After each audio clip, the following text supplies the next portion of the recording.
Okay, so it stopped raining for a whole 30 seconds and maybe I've missed my boat in the time it took me to get the camera. I've been trying to crawl under this thing for about a week now, and it's just been a nice little floodplain here, and find out what the rattle is under the front of this. I think it might be suspension struts. So before it rains too much more, I'm going to crawl under. Okay, so some time ago when I was trying to find a rattle here, I had to do some dodgy stuff with the suspension struts here, and my bushes are not quite, I had to replace bushes with non-standard ones, and they're not quite configured properly, and I'm missing a couple of the plates. But every now and then when I drive up and down stuff, I hear something clonking under here that has that same ring, like it's either the turret here or it's the top of the shock absorber, which I can sort of poke through here, but it doesn't feel like it's loose. It sounds like it's coming out of this corner, but let's crawl over the other side. Nothing obviously seems to be amiss here, but looks can be deceiving. I may have to take the top of the tower cover off up here with the bonnet open and have a look and see if it's not a nut that's loose up the top there. Alright, so over this side, bushes still seem to be okay, although as with the other side we are missing the cap on the top and bottom of them. I've got to get some genuine ones soon enough. The tower seems to be pretty well on, and I do think I've got a power steering leak somewhere. There's fluid all down here. I'm not losing it out of the reservoir, but I think it's certainly something I should chase up as to where all this oil's coming from. And of course I've hit, and I dropped my phone. And of course I hit some mud and stuff the other day, so that's on the steering arm there. Everything else is done pretty well right. I've replaced all these. That all looks pretty good. There is a bit of leaking oil out of there. Wonder if I've got a leaky brake drum. I just had the brakes fixed with this, and I've done the radius arm bushes, although that radius arm bush doesn't look healthy anymore. Don't tell me I'm going to have to pull them off and do them again. Just general checks with stuff, taking a few minutes to look under here will sometimes yield a problem you didn't know you had, so it's always worth checking.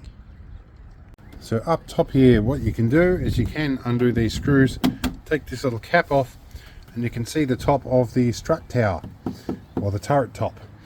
A fun fact, if you take that turret off, you can actually extract the entire shocker out of here without having to take the springs off. It's kind of handy when you want to do shockers. I don't think I'm going to beat the rain at the moment, so I might leave that. I'm going to do one simple little test though. Alright, the test is, I've got the bull bar right here and I'm going to give it a bounce and see if anything clonks. Nope, doesn't sound like anything's clonking. So I'm not sure how well the stabilization works on the front camera, whether you could see how much that was bouncing around, but it was quite a bit. So I don't think that that's actually the problem. I'll find another spot for where the clunk's coming from. Now, one problem I've had for ages is there's a funny squeak coming from somewhere in this corner. The only bit I haven't done is to pull the door skins off to find out what's going on in there. Now, one thing I want to check is down here if there's signs of rust at the bottom of the door. There is a little bit along here, so that could be that my window seals are not doing their job, and maybe not do that next time. Okay, so there is a bit of bubbling here. I'm not sure if that's the welding, and every time I record there's an aircraft overhead. I guess that's what happens when you live near a runway. This could be rust coming through from the other side. I hope that's not too bad. Also, when you're here, remember there is a grease nipple under here. You do need to grease every now and then. So the other window on the other side, when you wind it down, sometimes it gets stuck. So I think the scissor lift in there might be needing some work. So I may need to pull the door skins off and work on that sometime. So what else can we check while we've got a gap in the rain? Well, probably one of the primary things I'm going to check is, do I have any oil leaking out of the hubs here? The other side I think I've had a little bit. Wheel bearings have just been done along with all the seals and everything. This one, the hubcap popped off a while ago, and you can see the radial dispersion of oil on there that was leaking at that time. It hasn't since. And I put hose clamps on the hubcaps because I've got brick part ones and not the genuine Land Rover ones. but they look pretty good. So I think for the moment, oh, we do have another quarter panel. We've got to respray and replace and fix all of this stuff and replace these, and there's a bit to be done on that quarter. So we'll get to that. And the other problem I'm going to have is I will need to cut a hole in the top of the new panel, which won't feel right. But maybe I keep this bit on there and just replace just that bit. Don't know.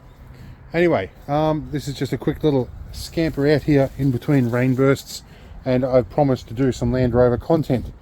So yeah, the other thing, probably remember, check your fair leads from time to time that they actually still do roll, and grease them, as well as keep some oil on your, some chain lube on your cable if you do have cable and not synthetic rope.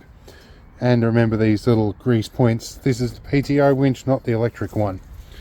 So and also the clips and stuff. I do have plans to go and get a what's the word, a snatch block for this, and I've been meaning to pick that up and I keep forgetting. So and some other time I'm going to find a way to piece that back together slightly, but we'll get there. There's stuff to do. This thing's had a good life, lots of dents and stuff commensurate with a good life, and I need to find some seal to put along the side of this as well. Anyway, been a short video, not too much to do, but it's a good look around at the 6B, and we do have a new member that is specifically looking at buying one of these, so I'm doing a little bit more of the just general look around the vehicle. Anyway, we'll see you in the next one. Hope it was informative. Let me know in the comments what you feel. And while I've been in here closing off, I've noticed some little bubbles around here, so I probably have water getting in the top and getting in the bottom here, so we'll have to deal with that later.